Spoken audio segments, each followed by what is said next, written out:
ହ୍ୟୁମାନ ସାଗରଙ୍କ ଘରେ ପହଞ୍ଚିଲେ ଅନୁଭବ ଆଉ ବର୍ଷା ପ୍ରିୟଦର୍ଶିନୀ। ଅନୁଭବ ତାଙ୍କ ମା ଯିଏକି ଶୋଭାଳି ସୁନାକୁ କୁଣ୍ଢାଇ ଧରି କାନ୍ଦୁଛନ୍ତି।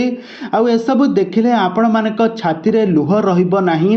ତେବେ ଦର୍ଶକ ବନ୍ଧୁ, ଆପଣମାନେ ତ ସମସ୍ତେ ଜାଣିଥିବେ ଆଉ ପ୍ରକୃତରେ ହ୍ୟୁମାନଙ୍କ ମୃତ୍ୟୁ ପଛର ପ୍ରକୃତ ରହସ୍ୟ ମଧ୍ୟ ସବୁ ସତ ଆଣିବେ, ସମସ୍ତଙ୍କ ସାମ୍ନାକୁ ଆଣିବେ ଅନୁଭବ ମହାନ୍ତି।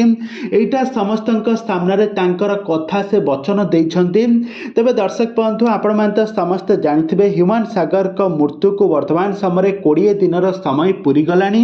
ଆଉ ଏହି 20 ଦିନର ସମୟରେ ହ୍ୟୁମାନଙ୍କ ମୃତ୍ୟୁକୁ ନେଇକି ସବୁଆଡ଼େ ଦୁଃଖର ଲହରୀ ମାଡ଼ି ଆସିଛି।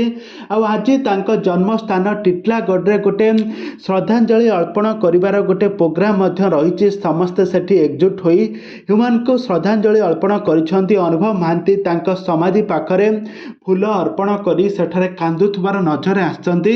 ଆଉ ତାପରେ ତାଙ୍କ ଘରକୁ ତାଙ୍କ ଘରକୁ ଯାଇ ସେଠାରେ ତାଙ୍କ ମାଆଙ୍କୁ ଜାବୁଡ଼ି ଧରି ସାନ୍ତ୍ୱନା ଦେଇଛନ୍ତି। ତାଙ୍କ ମା ଆଜି ପର୍ଯ୍ୟନ୍ତ ବି ଭୋ ଭୋ ହୋଇ କାନ୍ଦୁଛନ୍ତି। ଆଉ ତାଙ୍କ ଝିଅକୁ ମଧ୍ୟ ବହୁତ ସାହସ ଦେଇଛନ୍ତି। ତାଙ୍କ ସ୍ତ୍ରୀଙ୍କ ସହିତ ବହୁତ ସାରା କଥାର ଆଲୋଚନା ମଧ୍ୟ କରିଛନ୍ତି। ଆଉ ଯେତେବେଳେ ଷ୍ଟେଜରେ ଉପରେ ଯେତେବେଳେ ଅନୁଭବ ମହାନ୍ତି ଠିଆ ହୋଇ ବହୁତ ସାରା ହ୍ୟୁମାନଙ୍କ ବିଷୟରେ କହୁଥିଲେ ଆଉ କହିଲେ ସେ ହ୍ୟୁମାନଙ୍କୁ ବହୁତ ଭଲ ପାଆନ୍ତି, ତାଙ୍କ ଜୀବନ ଠାରୁ ବି ଅଧିକ ଭଲ ପାଆନ୍ତି। ହ୍ୟୁମାନ ତାଙ୍କ ପାଇଁ ଲକି। ଆଉ ହ୍ୟୁମାନ ସିନା ସେ ଆଜି ହାରିଗଲା, କିନ୍ତୁ ମୋ ଜୀବନରେ ଏମିତି ବି ଗୋଟେ ଫେସ୍ ଆସିଥିଲା, ମୁଁ ମୋ ଜୀବନକୁ ହାର ନ ମାନି ମୁଁ ପଛରେ ପକାଇ ମୁଁ ଆଜି ଜିତିଛି।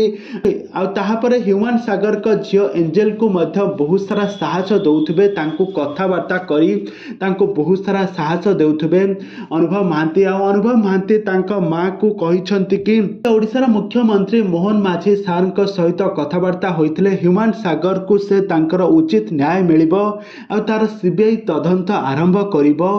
ଯାହା ହେଇଯାଉ ନା କାହିଁକି ହ୍ୟୁମାନ ସାଗରକୁ ମୃତ୍ୟୁ ମିଳିବ, କିନ୍ତୁ ହ୍ୟୁମାନ ସାଗର ଏତେ ଶୀଘ୍ର ସମସ୍ତଙ୍କୁ ଛାଡ଼ି ସେ ଆରପାରିକୁ ଚାଲି ଯାଇଛନ୍ତି, ଏଇଟା ସେ ବୁଝିପାରୁନାହାନ୍ତି। କିଛି ବି ଆଦୌ ବି ସେ ଜାଣିପାରୁନାହାନ୍ତି ହ୍ୟୁମାନ ସାଗର ଏମିତି କାହିଁକି କଲେ।